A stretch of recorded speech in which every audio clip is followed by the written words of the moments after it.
Thank you for pressing play.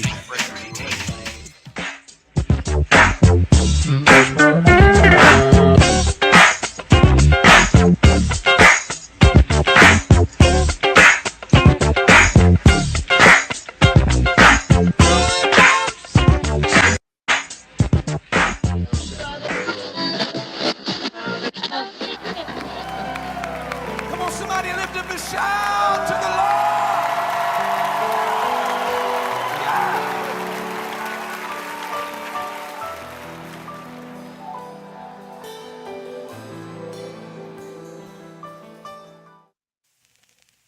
So you're a philosopher? Yes, yes, yes, yes, yes, yes. I think very deeply.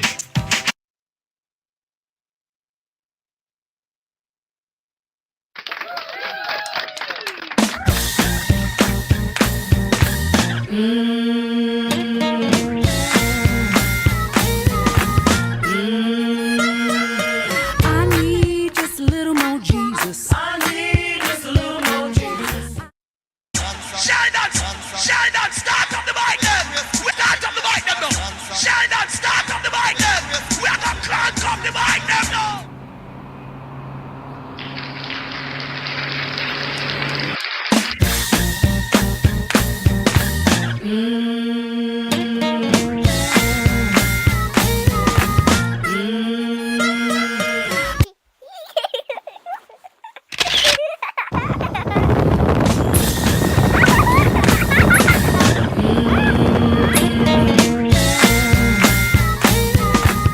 Yes, indeed, everybody. You already know what it is. It's your boy Retro with you on tonight. And yeah, I mean, it is what it is, man. This is the day that the Lord has made. And I will rejoice and be glad in it. Why? Because God has just really been that good to me. And because he's been that good to me, you know what it is. I already make the choice to rejoice. You know what I'm saying? I make the choice to rejoice because the reality is things could always be a whole lot worse than what they actually are. So don't let the devil trick you and fool you into thinking that it's all messed up and just, yeah, all that crazy stuff. So we want to say what's up to everybody, including Lottie Dottie. Go ahead and hit the comment section and say what's up to your homie. If you would be so kind, as I often say, my mama raised me and she told me that when you enter into a room, you speak. All right. So as you come into the room, just go ahead and say something in the comment section on this Monday evening, this Monday night. And yes, I am a whole lot later than normal. Usually I try to get on here at least by 8 o'clock or whatever. But it is what it is. We here, y'all. We here. We are here. I want to talk to you tonight. I want to talk to you about what kind of person are you? Okay, what kind of person are you? Have you ever sat back and wondered what kind of person you are? Because the reality is, there are a lot of people who are performing. Oh, yeah. I'll say that one more time. There are a lot of people who are performing. Yes, indeed. Every morning they get up. Every day they go to work, they go to school, they go to wherever they go. They are performing. They are pretending to be somebody who they don't even like being themselves. It's a shame when we get to a place where we are trying to be somebody for certain people and we don't even like the person that we are trying. But it's just confusing to me. I learned a long time ago the importance of being who you are. I'll say it one more time, because some of us rode the short bus and had the stickers on our helmet and everything. And so I'll say it one more time and I'll say it a little bit slower. I learned a long time ago how important it is. No, real talk. I learned a long time ago how important it is to just be who you are. You know what I mean? Now, just like everybody else, well, I guess I shouldn't. Hey, Mother Michelle, how you doing? Good evening, and thank you for pressing play and being a part of the Retro Philosophy Show on tonight. I don't know if it's my computer, my internet, or what, but everything is off tonight. It looks like we're doing a little. Can y'all hear me good? Can you see me good? I don't even like the format of my screen. It just looks off, but nevertheless, it is what it is. We press anyway and make it do what it do. So I learned a long time ago to be who I am. And if truth be told, it wasn't the easiest lesson to learn because I think every one of us at some point. Oh gosh, here we go. Let's see what we got here. Okay, it seems like every one of us at some point we look up to somebody, and sometimes it's a fine line of looking up to someone and trying to be somebody. Okay, and what I mean is trying to be that person that you look up to. I think sometimes we get lost in the sauce. I think sometimes we get it twisted, and we think that just because there are attributes, characteristics, styles, abilities, gifts, whatever the individual may possess or have, we think that we've got to be them or become them, and that's not the truth. Okay. Now, I am all for being inspired by people. There are many of people who I see and who I've met and who I watch from a distance that inspire me in some shape, form, or fashion. Ain't nothing wrong with that. Tell your neighbor, ain't nothing wrong with that. But the problem is when I try to become them. Because what happens when we try to become them, we lose ourselves, and losing yourself is the last thing that you want to do. Anybody ever heard the saying, the grass is always greener on the other side? Okay. Yeah. Have you ever wondered what is used to make the grass green? Yeah, fertilizer. Yeah, a bunch of bull. Yeah, okay. And so you can't always believe the hype. You can't always believe everything you read, you see, and this, that, and the other, because it looks like the grass is green, but you get over there and you realize that, like I said, there's a bunch of bull crap in the grass that's making it green, or it's been painted, or it's artificial, or people do all kind of stuff. I'm just saying, don't get sucked into the hype trying to be someone who God has not called you to be. What kind of person are you? And so there are many of things that will happen in life, in my humble opinion. Again, it's the Retro Philosophy Show, right? So it's my philosophy. I believe that there are many of things that will happen in life that will leave you sitting there wondering, what am I doing? Who am I just got no choice but to be honest. Have you ever done something and what you did, it makes you wonder, number one, why did you do it? And now that you did it, you find yourself asking yourself, who is you? I mean, you ain't got to be honest, but I've been there. I'd be like, man, and then when you ask that question, see, we can't really grow until we learn to ask certain questions. We can't really get answers until we ask the right questions. I've said this before. I'll say it again, and I'll move on. There was a movie that came out years ago, really great movie. As a matter of fact, maybe I might put that on the list to rewatch or something like that. But it was called I, Robot with Will Smith. Yeah. Y'all remember Will Smith from Prince of Red? Yeah, okay, yeah. And so in that movie, there is a scientist, professor, whoever he is, doctor. He's murdered, right? But he leaves behind a hologram, and it is this hologram, or I should say, in this hologram, or the hologram contains the answers that will solve the murder mystery. Okay. Now, Will Smith happens to be the detective or the cop or whatever who is assigned to this case. And he goes into the man's office, and the hologram pops up. It's a hologram of the professor who was murdered.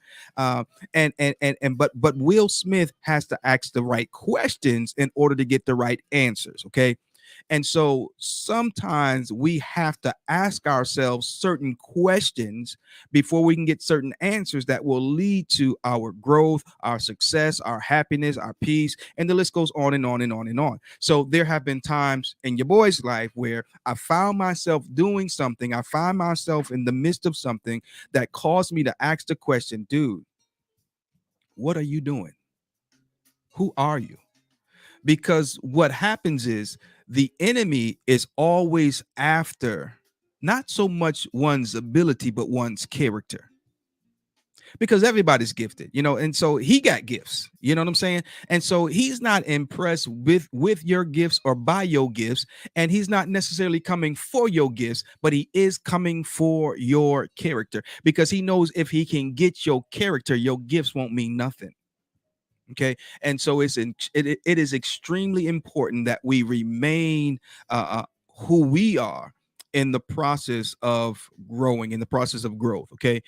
Now let me go way back into time. Once upon a time in a faraway land, when I was just a teeny weensy little bitty, youth or whatever, I didn't know who I was. I was just, I'm just trying to become, you know how it is. You're going through adolescence, and you're growing, and you just all over the place, but even in that process, you learn a lot about who you are, and there was a saying that people used to say, and I'm sure you've probably heard it: birds of a feather flock together. And I do believe that there is some truth to that. And so we have to even be careful about the company that we keep, because sometimes it is the company that we keep that keeps us bound, or that limits us or restricts us from becoming who we really are supposed to be. Now, there's a saying that people say, I just got to keep it real. I got to keep it real. Some people are keeping it real. They're keeping it real stupid. And what I mean by that is they have the opportunity, they have the chance, they have they have the wherewithal to grow, to do better, to get away from. I just want to use this as an example. Don't take it too far out of context. But they've got the opportunity to get out the hood. They've got the opportunity to get off the corner, right? But because they call themselves keeping it real to where they from, they just bro. I'm going to look for every opportunity to grow in this thing called life. I'm saying it is what it is. And if you're not happy for my success, or at least my attempt at success, then it's gonna make me wonder, who are you really? Who are you? But anyway, birds of a feather flock together. And so sometimes it is our company that keeps us or restricts us from taking advantage of opportunities when they present themselves. It's almost like, you in the hood, you get an opportunity to go to college, you get an opportunity to start a business, you get an opportunity to move away so you can, better yourself. I'm going to push you, because I want to see you succeed. Because if you succeed, you might be the individual, you might be the one that then gets to a position that you can then reach back and help out everybody else. Furthermore, sometimes as a community, we've got to rally together. Let's look at it like this. Ray is trying to go to college, right? He ain't got enough money to go pay for his first semester. I don't know, just something like that, right? But sometimes as a community, doggone well, Leroy ain't going nowhere. He ain't going no further than the basketball court, and he ain't making he just always hanging around the park, and not that he a bad person, but Leroy ain't really, we all know where Leroy going, but this one individual, he has the potential. Somebody say potential. He has the potential to become great. Sometimes we as a community, we need to rally around that one, because he's the golden child. You got to make sure he stay off the corner, make sure he don't become a dope boy, make sure he don't get no record, come on, somebody, make sure he don't get no felonies on his record, none of that craziness, because he has the potential to go on and be great. You know what I mean? And sometimes that's what it's all about, because once he makes it, he might be the one that can reach back and help everybody else. I'm just saying, maybe it's flawed philosophy, but it's my philosophy. And I think it would be real nice if more of us were like that. But unfortunately, what we face a lot of times is the crab in the bucket syndrome or mentality, where if I ain't making it, I don't want to see him make it. He think he all that, he is all that, man. Let him be great. Go ahead and help him be great. Put a little something on his, help him out. I'm saying, am I crazy for thinking like that, y'all? What y'all think?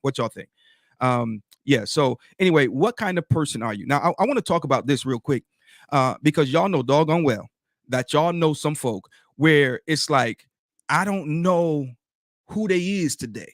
I want to say something, but he liable to just go off on you for no good reason. We got Bernie in the building. Y'all give it up for Bernie. Y'all know how we do it when folks come on in the comment section and start talking to me. I like, yeah. Let's give it up for Bernie on tonight.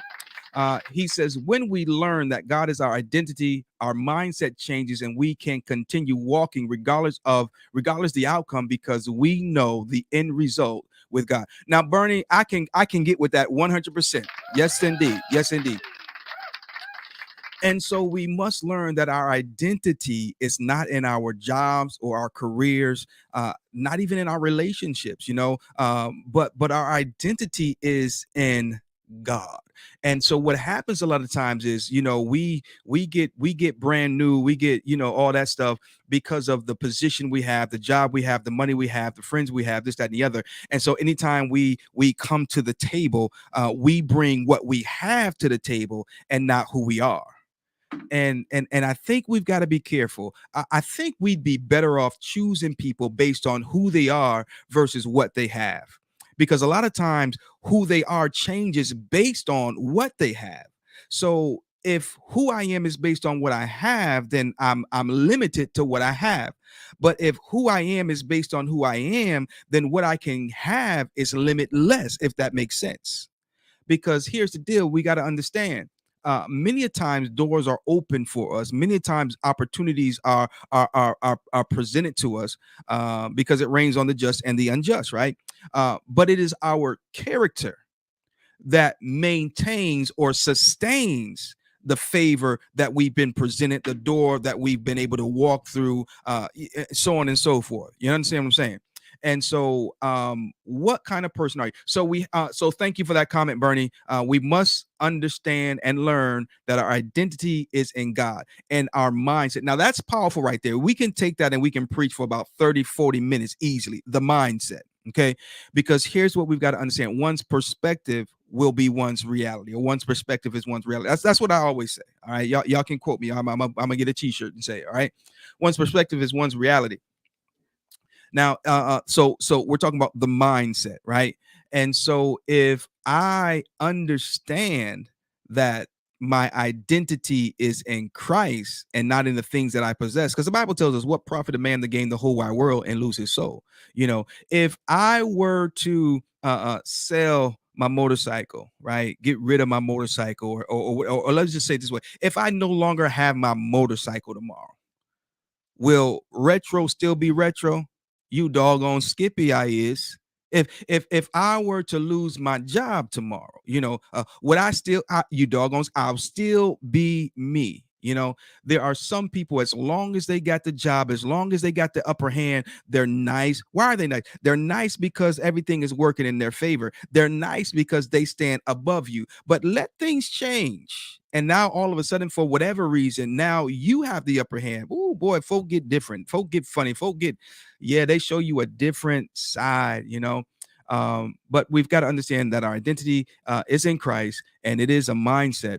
And when that mindset changes, then we can continue walking regardless of the outcome. It's almost like I often go back to the three Hebrew boys because it's so applicable to so many different conversations and situations and circumstances.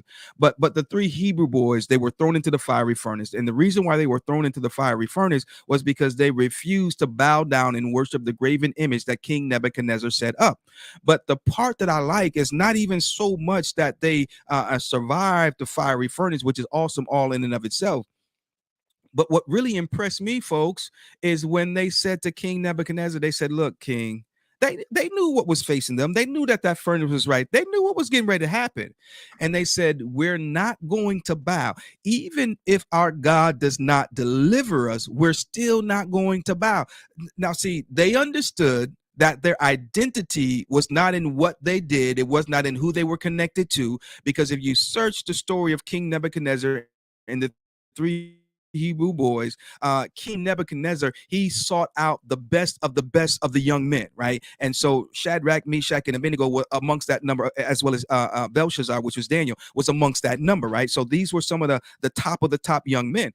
But these four young men were the only four that said, we are not going to defile ourselves with the king's meat and the wine that they do drink. And so they said to the guard, look, just give us the pope to eat, just give us the grain to eat or whatever. And if you come back and our countenance is worse than the others, or if you come back and our countenance is not better than the rest, then we'll renegotiate. And so they refused to take take part with what the king was feeding everybody else. Okay. And so anyway, now they understood who their identity was tied up in. And so in other words, because I know I belong to Christ, because I know I am his, I'm not going to be out here just doing what everybody else is doing. How many of us can say that with certainty? You know, I don't care whatever, I know everybody else is doing it, but I'm not. You know, there are a lot of things I could have done. There are a lot of things I can do, but I just simply refuse to do because everybody else is doing it. And I refuse to be, I just refuse to be, just in the number, it just is what it is, So anyway, the three Hebrew boys, they said, look, King, we're not even careful how we answer you in this matter because we know who we are. And even if God does not deliver us, it does not mean that he cannot deliver us. Right. And so now try that on for size. Now, a lot of us will say what we'll do for the Lord, this, that, and the other, and the positive. Right. But these brothers said, even if he doesn't deliver us, it still doesn't change how we feel about him. It still doesn't change where we stand. And how many of us can make that stand? What kind of person are you? I mean, really ask yourself, what kind of person are you? We're going to talk a little bit more about that as we move on. So again, Bernie, thank you for that comment, sir. Thank you very much. The three Hebrew boys, they were thrown into the fiery furnace, but look what God did. They didn't get in there and start fussing and cussing, but they in the fiery furnace, and God shows up. When we make a stand, God will honor the stand that we take. Now, I ain't talking about getting out there and standing on some foolishness, because some folk make a stand, but they standing on the wrong stuff, But anyway, these brothers, man, they did not bow, they did not give in, and God delivered them out of the fiery furnace. But watch this now. Not only did he deliver them out of the fiery furnace, but it had such an impact on the king that he even declared that their God is God. Come on, somebody. You got to realize some of the stuff we're going through, we must stand firm on our stance. And in doing so, it proves to those who are watching that the God that we serve is indeed the true and living God. All right. So it's your boy Retro with you on tonight. A little retro philosophy. We want to talk about what kind of person are you? Now, we have some people, as I was saying, that you just don't, they're like, who was it? Forrest. Yeah, come here, Gump. Come here, Forrest Gump. Forrest, what did Forrest say? He said, life is like a box of chocolate. Yeah, I can't do that pressure, but he said life is like a box of chocolates. You never know what you're gonna get, But when it comes to God, he ain't a box of chocolates. You know what I mean? Some people are like a box of chocolates. You just don't know what you're gonna get Monday, Tuesday, Wednesday, Thursday, Friday, Saturday, Sunday, Monday. You just don't know. And it's like one day everything is cool, everything is good. The next day they're a complete different person. Had a customer come into the shop today, just nice and kind and everything, and just carrying on conversation. And my goodness, a few hours later they come back. They didn't hear the news that they wanted to hear, and all of a sudden everything becomes personal. They got horns that just said bloop. The horn just popped up and everything, and things said whoosh. And I was just like, whoa, and it's like they just turn into a complete monster. I mean, I'm like, dude, first of all, you too light in the behind to be, acting like you're trying to bow up on somebody. So come on now. And so, but anyway, but people, they're so fickle. They'll just change with the wind, man. They'll just change with the wind. And so I like to, let's talk about retro. Cause you talk about folk, they get offended and everything. So let's talk about retro. What you see is what you get. I don't have the best memory. I don't know if it's because of choices made once upon a time. My mom used to always tell me it's gonna burn your brain cells, boy.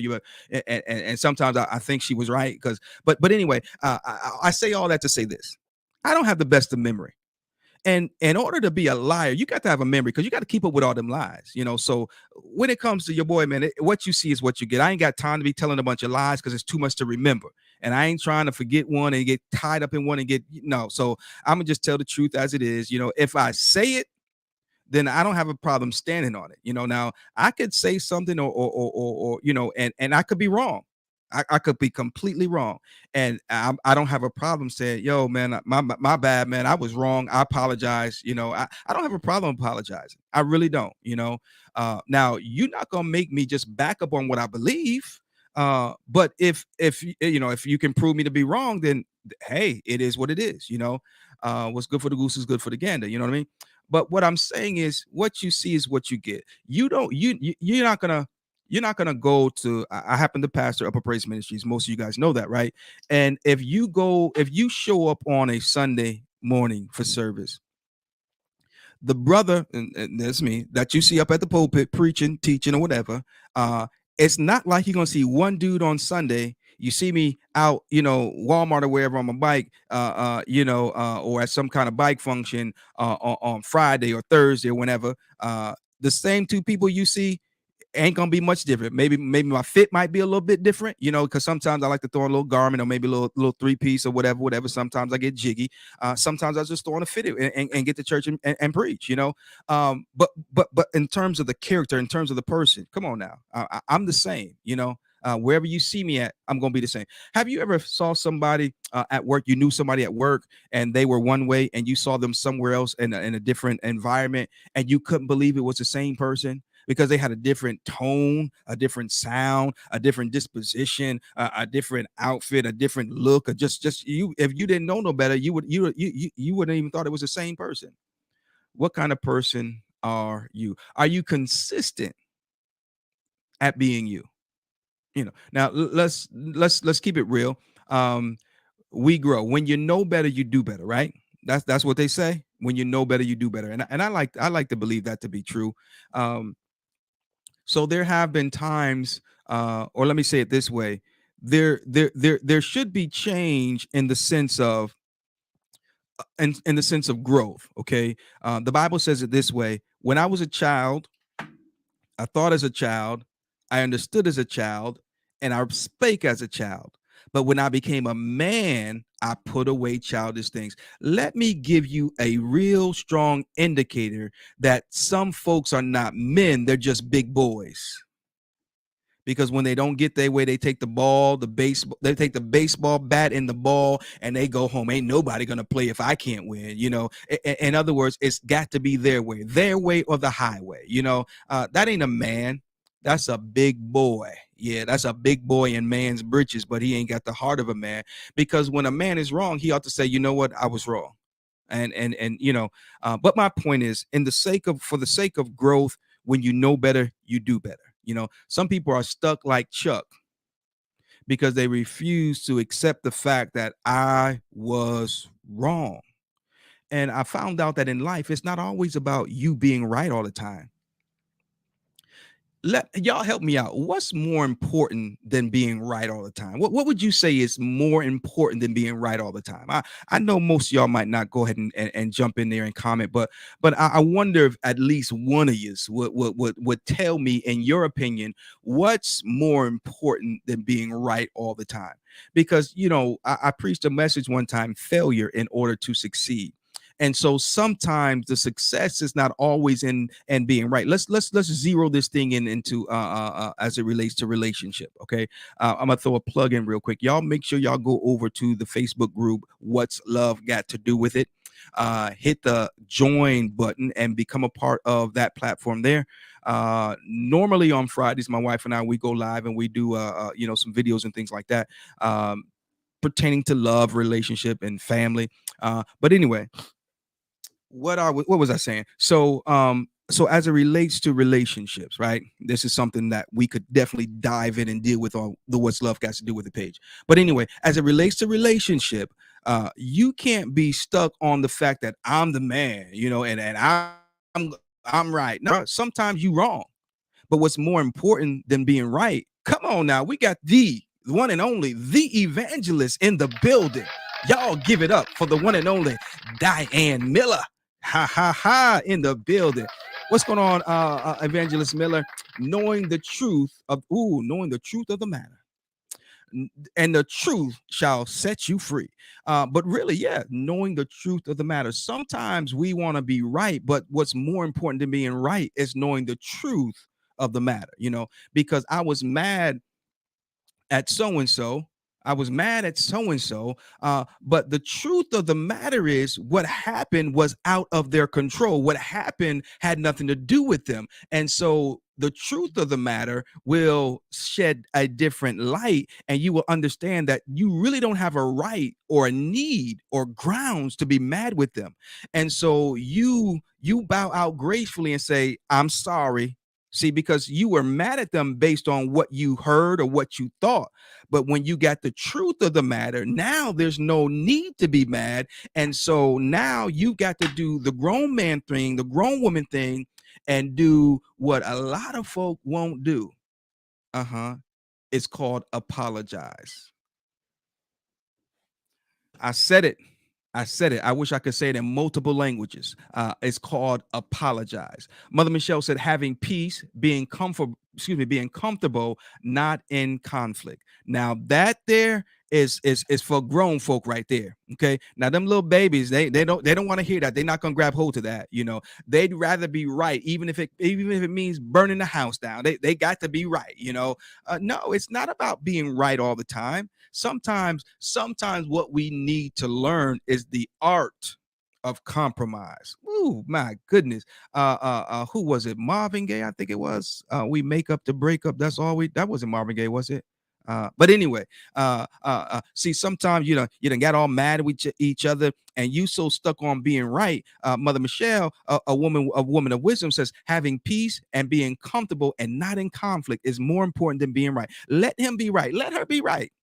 I'd rather have peace, comfort, and no conflict. Because here's what I found out. When you get to that place, Mother Michelle, where you got peace and you're comfortable and there's no conflict, now the atmosphere is ripe for discussion. Now the atmosphere is ripe for healthy compromise. And so so thank you for sharing, Mother Michelle. Thank you so very much. Brother Bernie, what you got, brother? He says, for is knowing that the grace of God is with me at all times, even when I fall. Okay, knowing that the grace of God. Okay, yep. So if I'm reading this correctly, Bernie, and you correct me if I'm wrong, but I'm reading this or deciphering this to mean that even if I do something that's wrong, even if I fail or fall, knowing the grace of God is with me at all times is greater than being right. Is that what you're saying, brother? But we've got to. Are you the kind of person that's got to always be right, even if it means a good old long drawn out fight? Not me, man. I mean, I'm gonna get my point across, but if it gets to the point where there's no point being gotten across, then okay. Thank you, Bernie. Okay, he said yes, sir. All right, praise God. The grace of God, first of all, his grace is sufficient. And sometimes we fail, we falter along the way. We just mess up. We done jumped in sin, whether you was pushed, whether you jumped, whether you were tricked. Sometimes we end up in a place where it's like, man, I never thought this would happen. Now, this is what I say about the devil. And the devil is very shrewd. He's very tricky. He will take you further than you intended to go and keep you longer than you wanted to stay. Okay. And that's why you can't dance with the devil. You've got to be very careful. Okay. When sin has its complete work, it brings about death. You got to stop dancing with the devil, because I'm telling you, man, he's trickier than you are. Okay. But if you do find yourself in a fallen position, don't let him browbeat you with the fact that you're wrong and that what you did was not right. Okay, I mean it happens sometimes from the pulpit to the door. But what you got to understand is that the grace of God is sufficient, and that's more important than being right. There are some people, man, that they've got to have a perfect score. Everything's got to be, every T's got to be crossed, every I's got to be dotted. And man, that's not always a reality.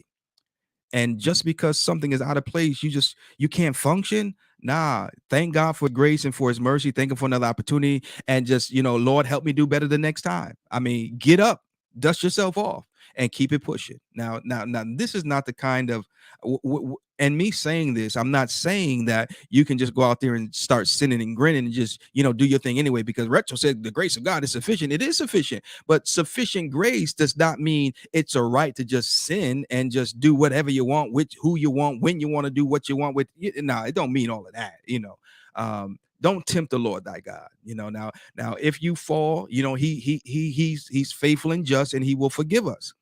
But that doesn't mean we have a go card to just go on out there and be playing around. Yeah, okay. So anyway, what kind of person are you? Some folk just like to fight. Are you a fighter? Look here, man. Who was it? I'm a lover, not a fighter. You got to say it with your Barry White voice. I'm a lover, not a fighter. But anyway, what kind of person are you? Please, I'm going to get ready to get out your way. But you need to ask yourself that sometimes and be truthful with your answer, because sometimes the person we are is based on who we've been listening to. Sometimes, and that's can be both good and bad, because these things right here, your ears, your ears and your eyes, they're the gateway to your soul. Yeah. They're the gateway to your soul. What you see and what you hear will affect who you are more than anything. I'm saying, whether it be music, whether it be conversation, whether it be advice, and some folk have bad advice. That they advice is just as bad as they breath. I'm just saying. I'm just saying. I got some candy right here. I don't want y'all to smell my bad breath. So, their advice is bad. And if you listen to that advice, man, listen here. She on her fourth husband, and you actually going to listen to her advice on how to keep your man, you're going to mess around. Your man going to be in her bed next. I'm just saying. Well, who you listening to? So anyway, our eyes and our ears are the gateway to our soul. And if you want to see the person you are affected negatively or positively, watch what you're listening to and watch what you're looking at. Come on now. You already know what it is. It's good, but I don't want to be smacking in y'all's ear. My wife would get on me for being on here doing all that smacking. So what kind of person are you? Let me just wrap this up, because some people are so wishy-washy. Okay. Now, when you're with, I want to make it very plain, but I don't want to be offensive. So put on your big boy drawers and your big girl drawers, and don't get offended. Okay. When you with your white homies, you act a certain way. When you with the brothers, you act another way. When you with your church friends, you act a certain way. When you with your friends from the neighborhood, you act another way. And so you got so many yous that you can't even keep them intact. You can't even keep them in check. The different yous are just fighting for their opportunity to just show out, and you just don't know which one's going to prevail on which day. You know what I mean? And so I just try to keep it real simple and just be one dude all the time. Now, they call me Retro. Sheldon is who I is. You know what I mean? And Sheldon and Retro are really, one, of course, one and the same. You already know what it is. But I got the nickname Retro when I was riding with the Kingdom Knights. Okay, so that was the nickname that they gave me.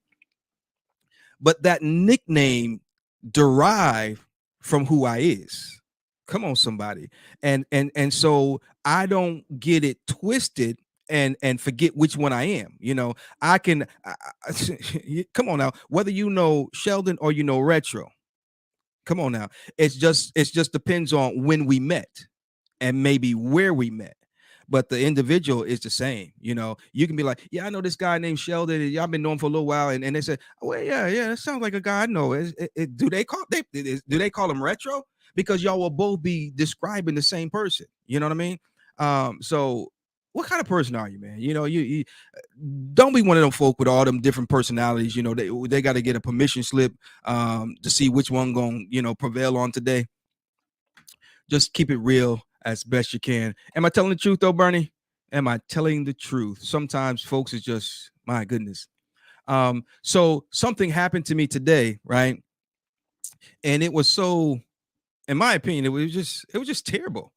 And I sat there, and and on my way home tonight, I just sat there and I was saying to myself,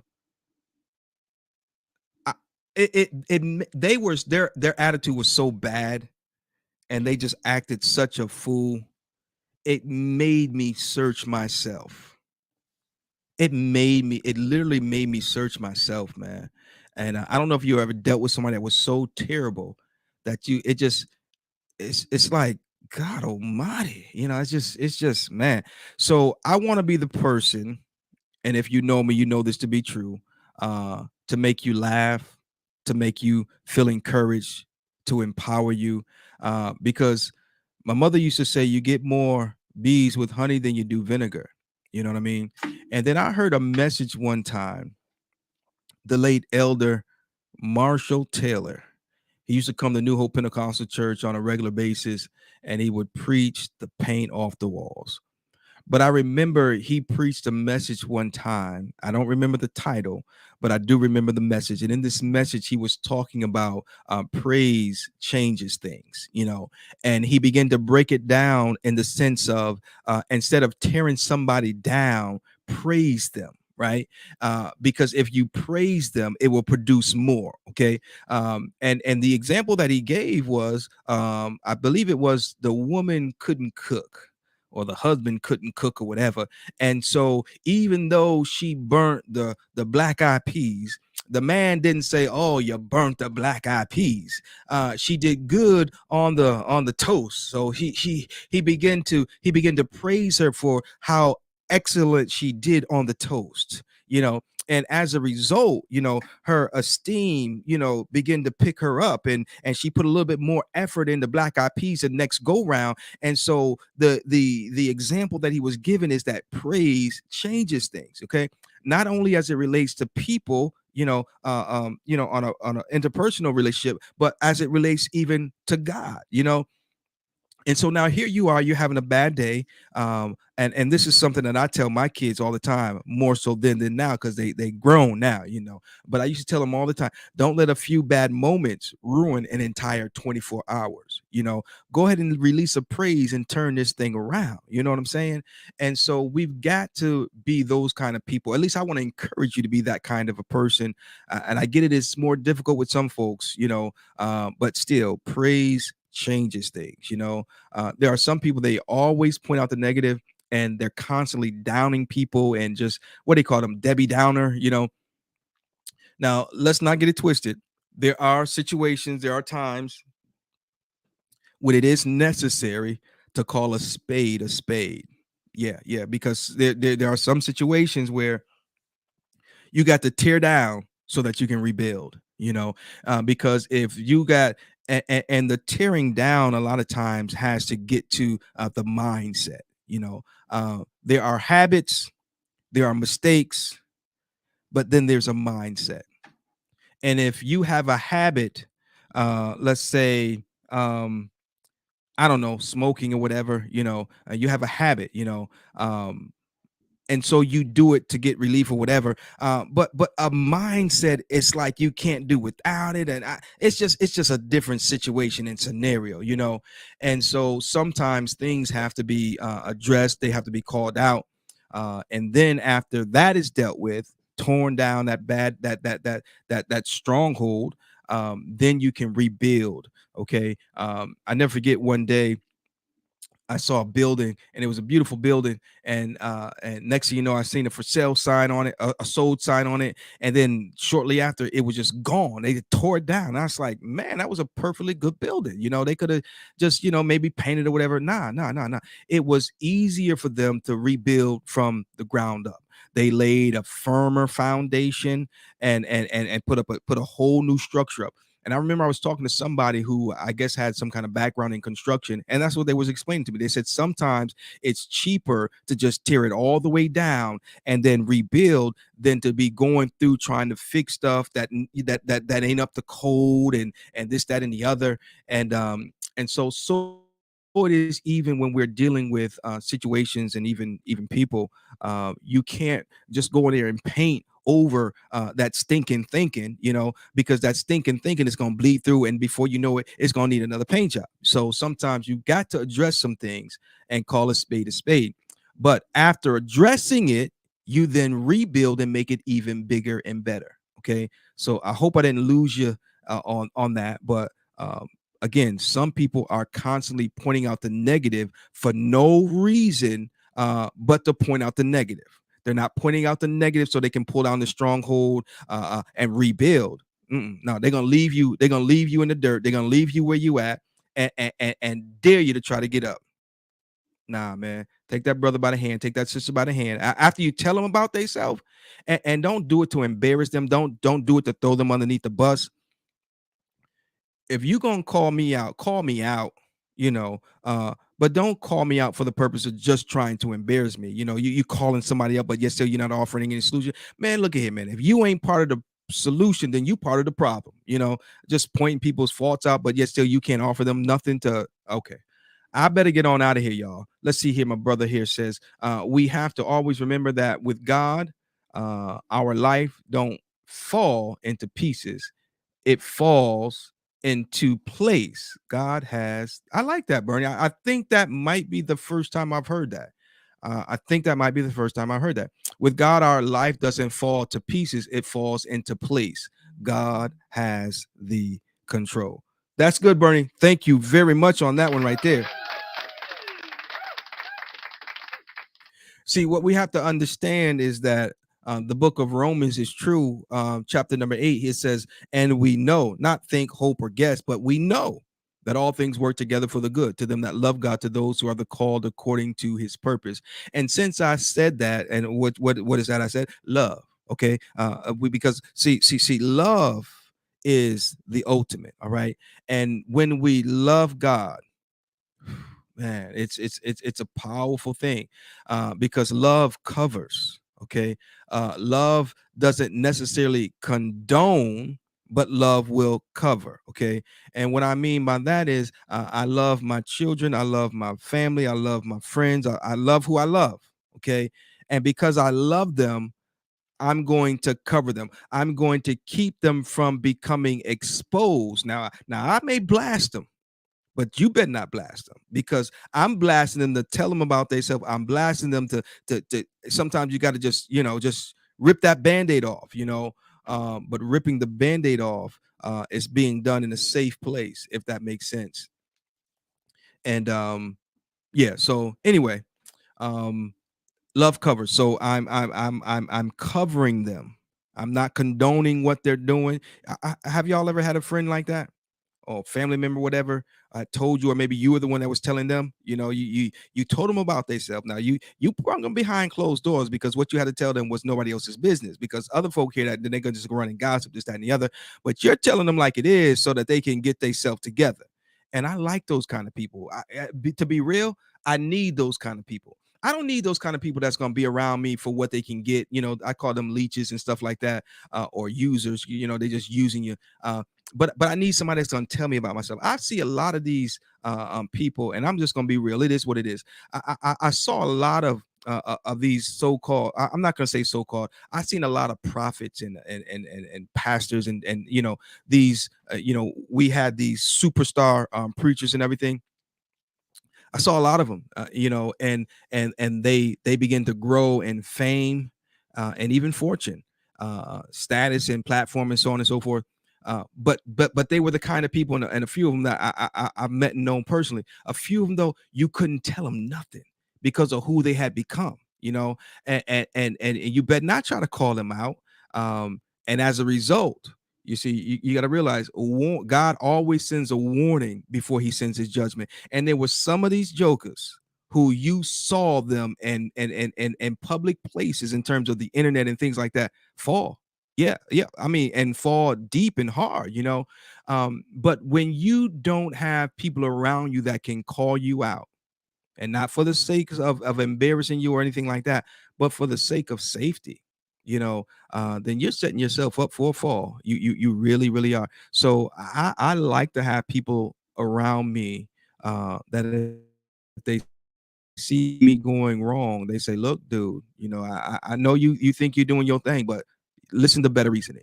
The Bible talks about David, and David had become king, right? And as a result, he had power, right? And so he's up on this roof, and he looks out and he sees Bathsheba on her roof bathing. Yeah. And last I checked, folk don't bathe with their clothes on. Last I checked, they take them things off. And so he looked over there and he saw this woman. He didn't know who she was, but she had hips and she had, you know what else, and she was just, she, good God Almighty. He saw her, and he liked what he saw, and he wanted to get it. He did. So he sent word. And you know the story. He lay with her. He hit that thing. Yeah, that's what he did. And so his sin found him out because Bathsheba got pregnant. He hit that thing for real, right? And so now he realized, look, I'm king. I don't want this disgrace to be on my name. So he didn't have people around him that said, man, you gotta nah. So he had people that helped him cover it. Yeah, that's you look at the story of David, King David, a man after God's own heart, right? And so anyway, so he gets this woman pregnant who is married to one of his soldiers, right? And so now that he finds out she's with child, he says, look, I can't let this get out, man, because it's gonna be a disgrace. And so he's not worried. It's not so much the sin, but it's the disgrace that he's concerned about. That's a whole nother story. And so he calls for Uriah, who was Bathsheba's husband. So he gives Uriah a furlough, right? And so here's the plan. The plan was for Uriah to come home from war and be glad to see his wife because she had it going on. And he slide on up in there and, come on, turn off the lights, light a candle. No, but it was none of that because Uriah was like, look, I'm supposed to be at war fighting for my king, fighting for my people. And he felt guilty to be at home turning off the lights and, turn the lights down. Look, okay. He didn't do any of that because he was like, I need to be on the battlefield. So he wouldn't even go home to lie with his wife.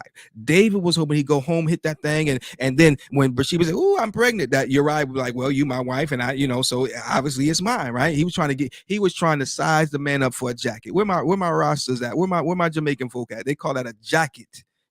And so Uriah, he didn't do that, man. He didn't. And so now David's like, oh man, that plan didn't work.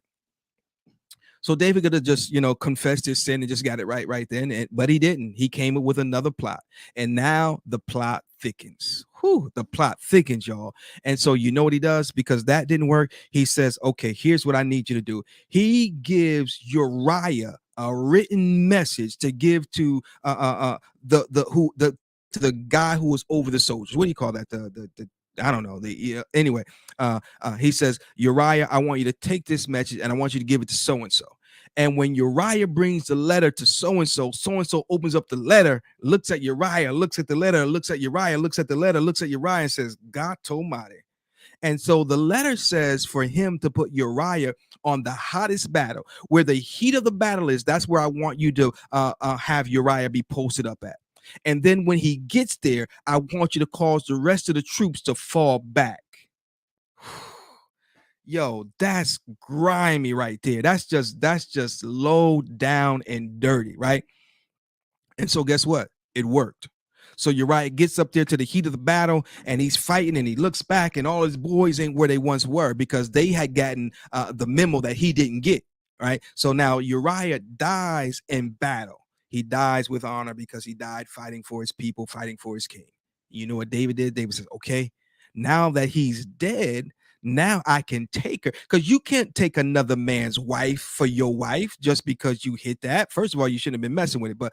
But so his plan worked. He had Uriah killed, and now he could legally and lawfully take this woman for his wife. And that's what he does. And so David, he does this. But then there's a man by the name of Nathan. Nathan is the prophet. And Nathan comes to David.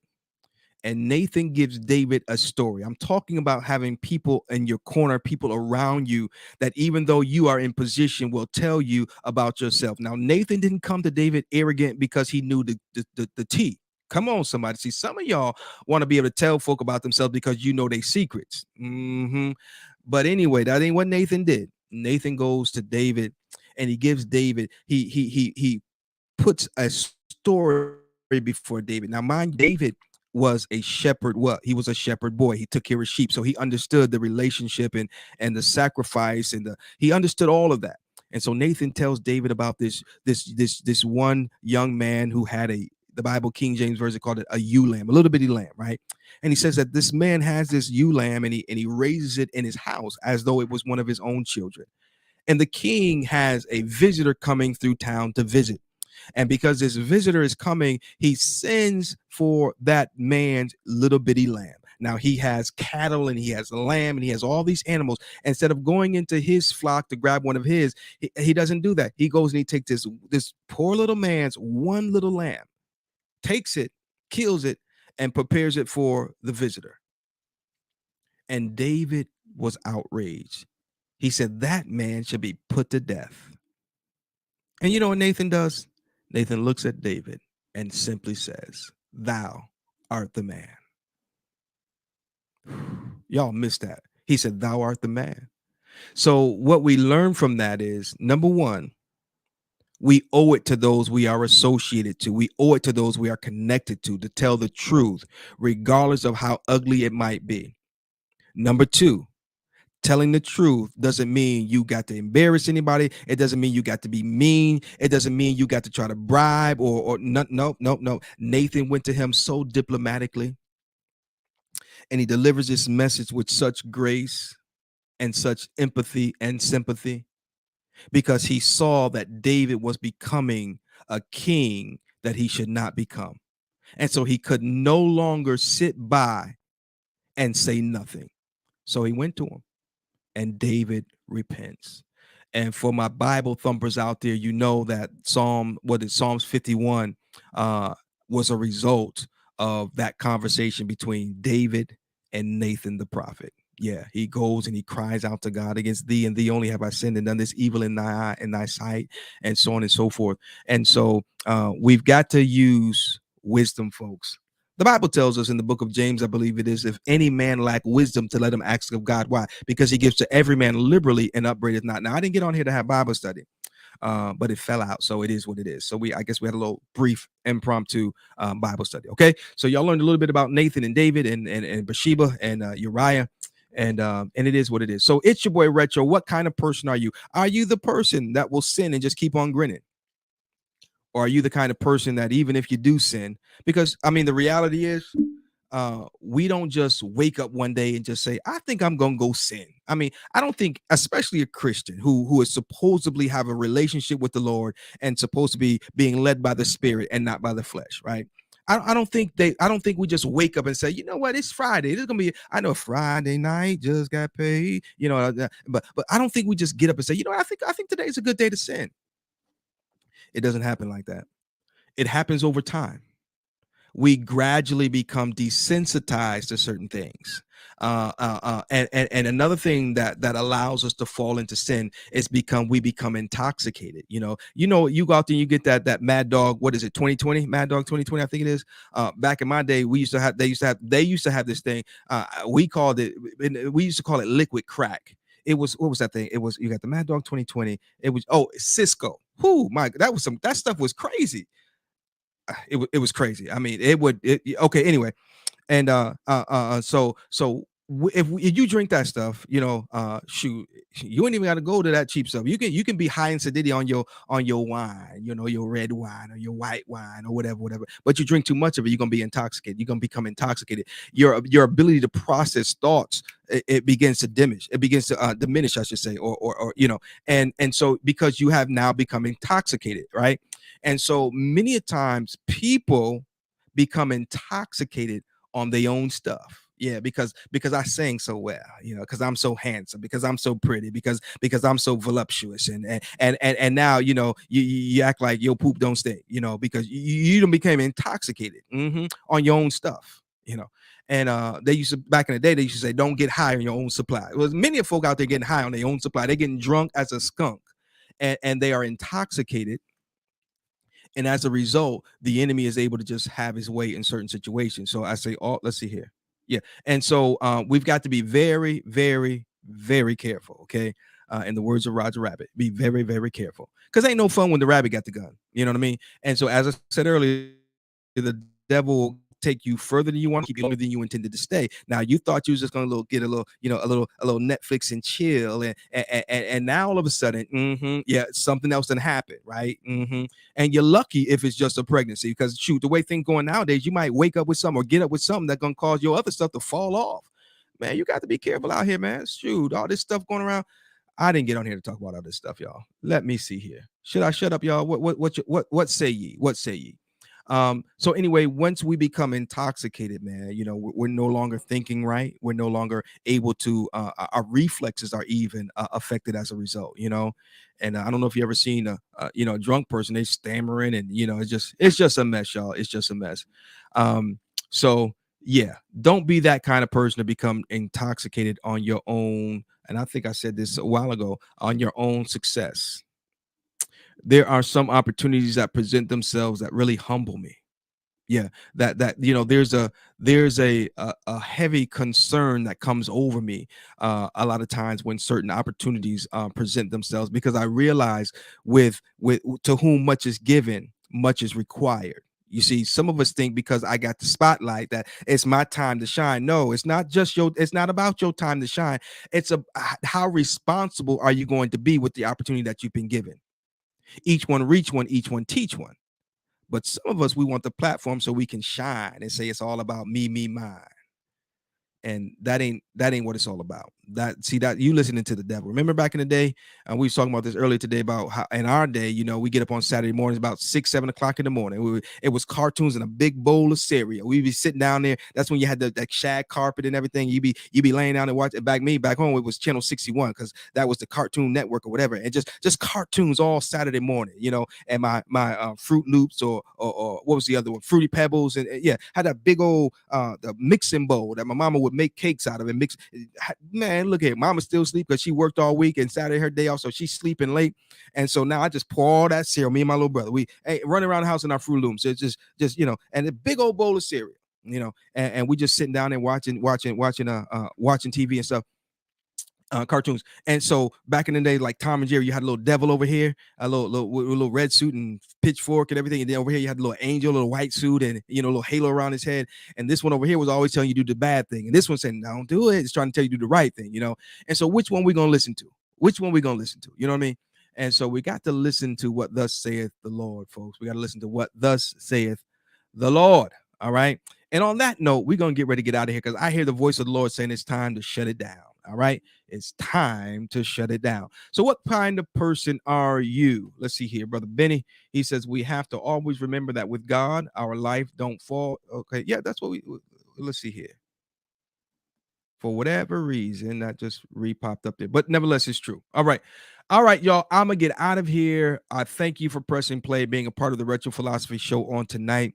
I think I'm going to leave you with a few words of our sponsor, TYS Creations by TYS. And as you may know, she is located in Statesville, North Carolina, 111 Center Street. Okay, you can stop by and see her for all of your jewelry needs. She does all kind of bead work and leather work and custom work. And I tell you, the girl is bad to the bone. She's bad to the bone. Make sure you come back on Thursday. All right. Thursday will be our motorcycle ministry edition.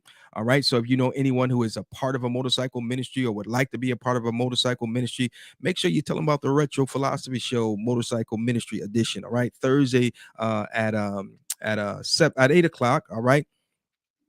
And then I'm thinking we might do something on Friday over on What's Love Got to Do with It. I'm thinking I got a few things we're working on. So y'all just keep your ears peeled and make sure you go on over to the YouTube channel and like and subscribe there as well. All right. All right, y'all. I'm out of here. May God bless you and heaven smile on you. We'll see you on the next go round.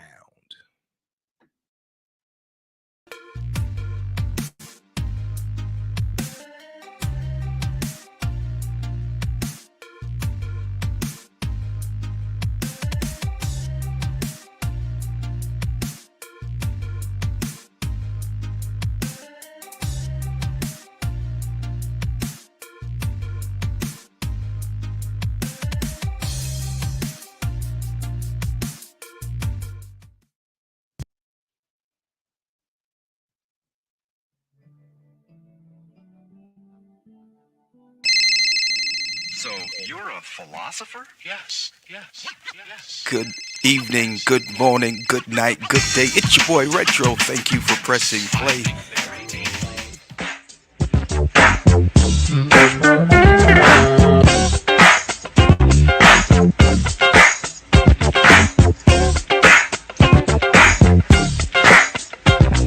Come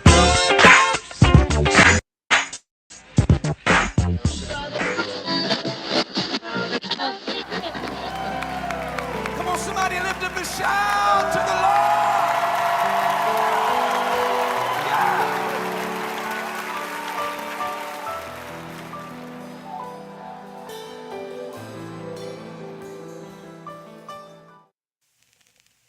So you're a philosopher? Yes, yes, yes, yes, yes, yes.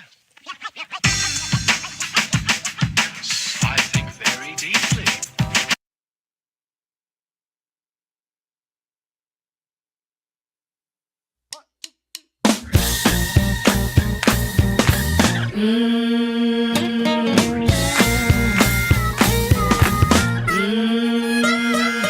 I need just a little more Jesus.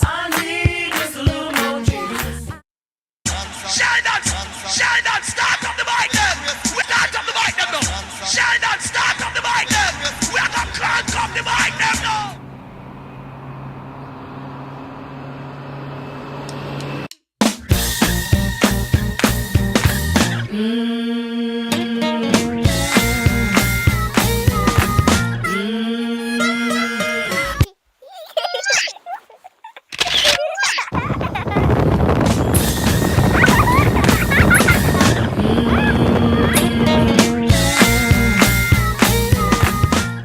So you're a philosopher? Yes, yes, yes, yes, yes.